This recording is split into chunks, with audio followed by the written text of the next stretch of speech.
જય સ્વામિનારાયણ. ગઢપુર શ્રી ગોપીનાથજી મહારાજના ચરણો સમીપથી આપ સૌને મારા જય સ્વામિનારાયણ.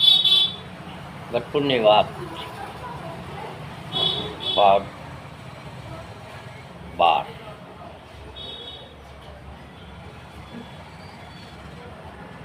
બાર એટલે પવારા. 12 વગાડવા હોય ને તો 12.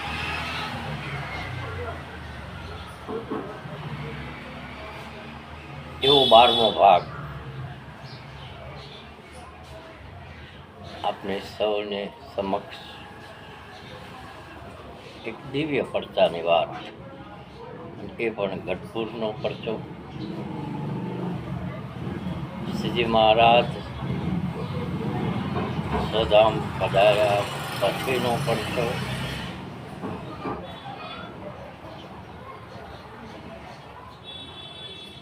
બાપુ દાદા ખાચરના દરબારગઢ અને ગોપીનાથજી મહારાજના મંદિરનો પરચો.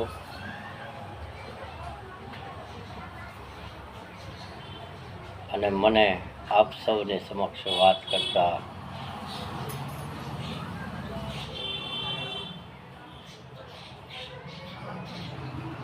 મારી છાતી ગદગદ ફૂલે છે.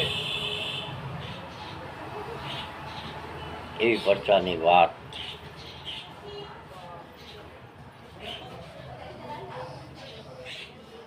અમારા મોટી બામાં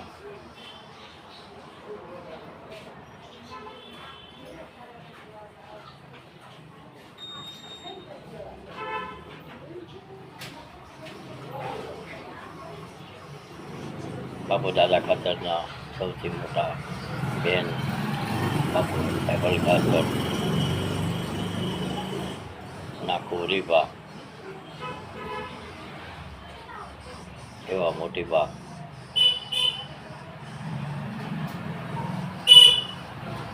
વિશે તો આપ સૌ થોડું ઘણું જાણો છો. એમની ભક્તિ, એમની નિષ્ઠા, એમનું સતીત્વ, એમનું પ્રભુત્વ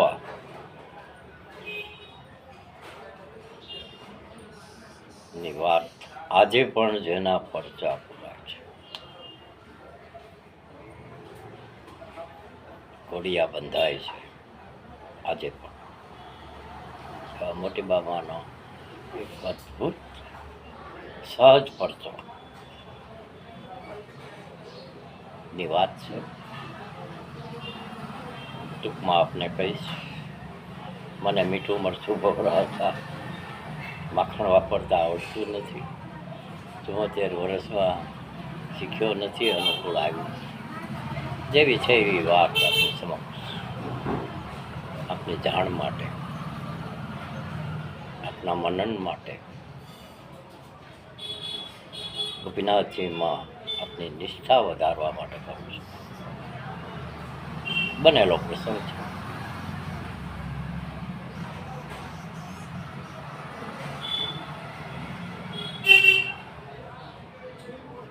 ભક્ત કવિ પ્રેમાનંદ સ્વામી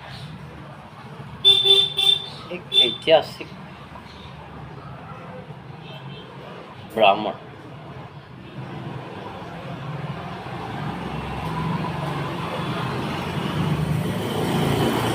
વ્યક્તિ,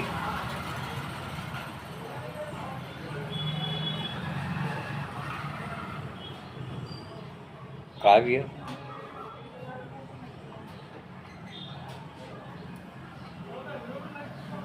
કે હોઠના ટેરવે શ્રીજી મહારાજના ગુણગાન ગાવા એટલે વાતું કરવી ને કવિતા બનાવી બે હરખું.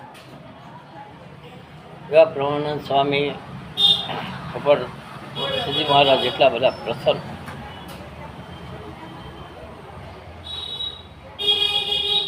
કે પોતાના થાળ, જમવાના થાળમાં કોઈને સાથે બેસવાનો આપતો હોય તો માત્ર પ્રેમાનંદ સ્વામી, સદગુરુ પ્રેમાનંદ સ્વામીને એ મળેલો હતો. શ્રીજી મહારાજ પોતાની હયાતીમાં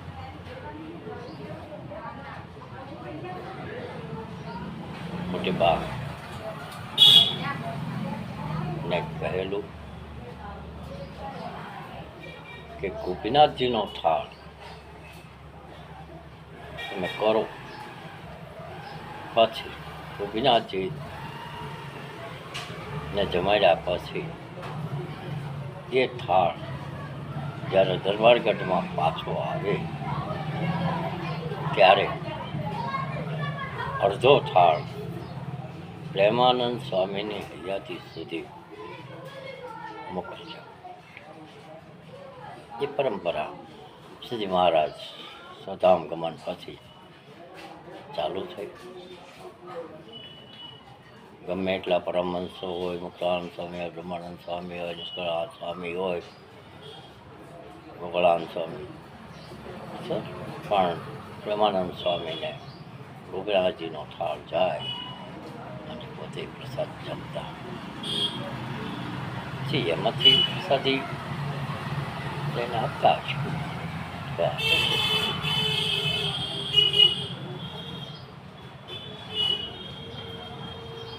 હવે થયું એવું કે સમય જતા વડતાલના આચાર્ય રઘુવીરજી મહારાજે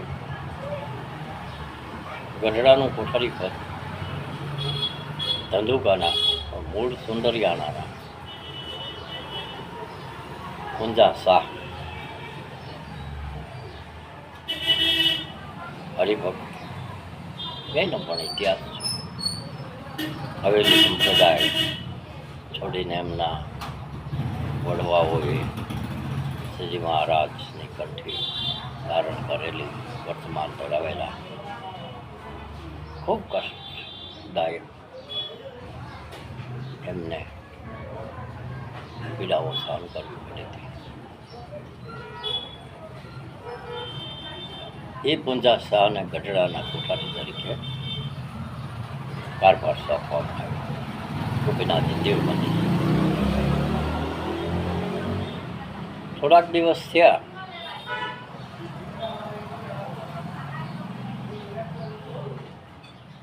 અને પુંજા શાહને કોઠારી પદાનું થોડુંક માન ને બેમાન આવ્યું અને ગોપીનાથજીનો થાળ ધરાવતા બ્રહ્મચારી એટલે પૂજારીને આદેશ કર્યો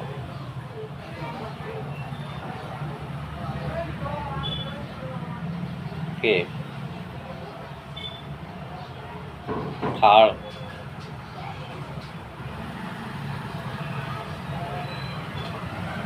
ગોપીનાથજીનો થાળ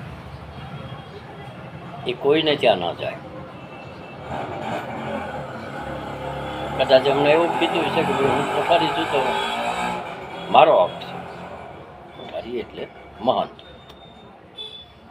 અને આપણે જાણીએ છીએ કે કોઈ પણ દેવસ્થાનની અંદર, આશ્રમની અંદર મહંત એટલે પીએમ ગણો, સીએમ ગણો, એનો કાયદો ચાલે.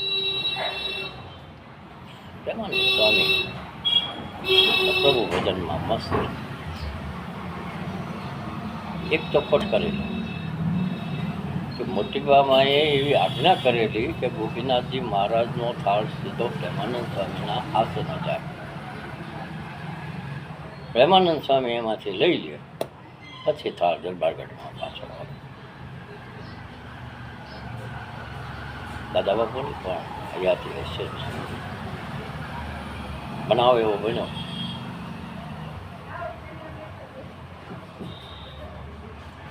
કે થાળ પૂરેપૂરો, ગોપીનાથજીનો થાળ પૂરેપૂરો, કોઈ વસ્તુ ઓછી થયેલી નહીં. થાળ મોટી બામાં પાછો આવ્યો દરબારગઢમાં. અમને જોયું, પૂછ્યું બ્રહ્મચારીને, કેમ પ્રેમાનંદ સ્વામી કાંઈ કીધું નથી, એમની તબિયત ઠીક નથી? તો કે ના, આજે ના પાડી. કોઠારીની મહંતની બીક એવી, અને અત્યારે છે એવો, અત્યારે તો કોઠારી ચેરમેન ને ટ્રસ્ટી ને એટલે આગા પાહા, કદાચ મિનિસ્ટરોના આઈએસ ને આઈપીએસ પર ટૂંકા પડે એવો રોપ અત્યારે છે. તો એ 200 વર્ષ પહેલાં જો કમાન્ડ આવ્યું હોય છે તો એ નજારો કેવો હોય છે પંજા શેઠનો. મહાન સત્સંગીઓ પંજા શેઠ ટકા જેમ તેમ તો જ એને ગરડા ગોપીનાથજી દેવ મંદિરના કોઠારી તરીકે કારભાર મળ્યો બાપાએ. બન્યું એવું 1 દિવસ 2 દિવસ 3 દિવસ, ત્રીજે દિવસે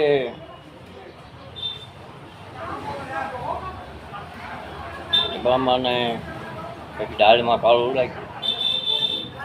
તો બધાની પ્રકૃતિ જાણતા હોય, સ્વભાવ જાણતા હોય, સત્સંગ નો લીંબ જરૂર જેણે રૂકો હોય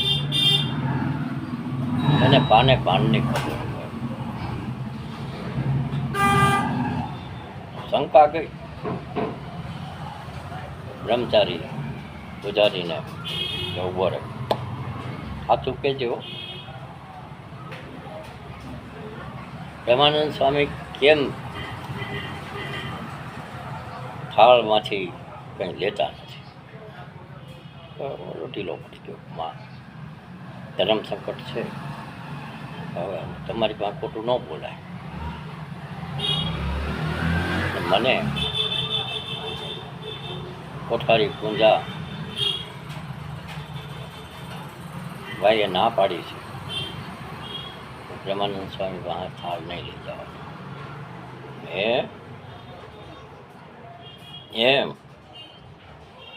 બોલાય પૂંજાને. માણસો ગયા, પાર્ષદો ગયા, મોટી બાપા બોલાવે છે.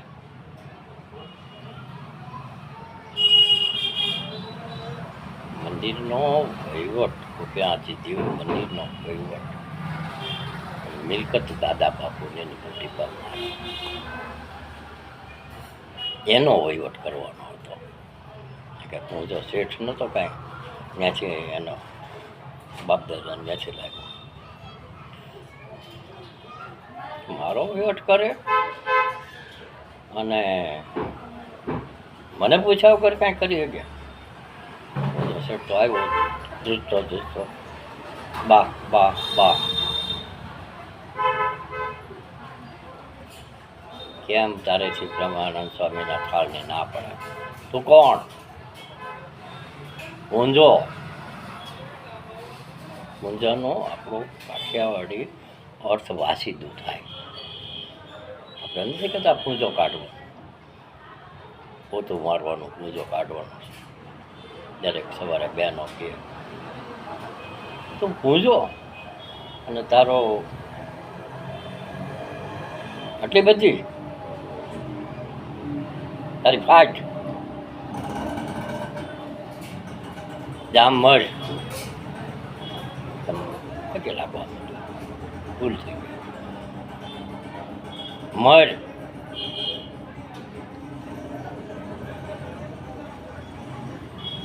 સટકે એવું પતી ગયું.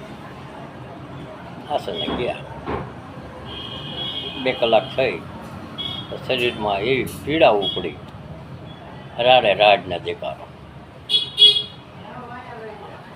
વૈદો હકીમો કે ભાઈ એમાં કંઈ રોગ કાંઈ કળાતો નથી, શું થાય છે કાંઈ ખબર નથી, લોનો દેખાડો પડે. મારા વાલા, એક જ વેમ મર. મોટી બાબા નીકળી, પણ કેમ, શા માટે? શ્રીજી મહારાજના થાળમાં, એમની હરિયાતીમાં 500 પરમહંસો વડીલો હોવા છતાં પ્રેમાનંદ સ્વામીને થાળમાં જમવાનો હક આપ્યો હોય, અને એ હસ્તીને એક હરિભગત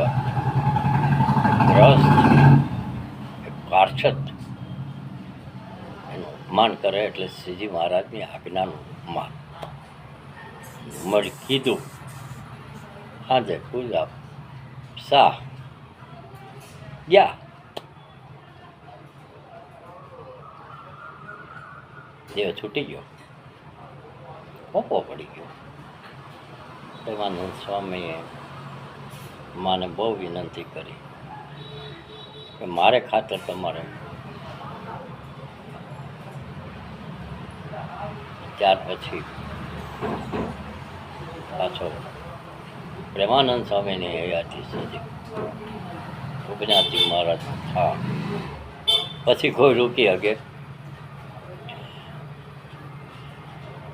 એવા અમારા આઈમાં મોટીબા માની વાત કરી અને હું આજ મારી વાણીને ધન્યતા અનુભવું છું. ગોપીનાથજી મહારાજની કૃપા હોય તો સત્સંગની વાતો થાય. આપ સૌને મોટીબા માના દર્શન કરાવવાની ઈચ્છા છે. મારે ત્યાં જે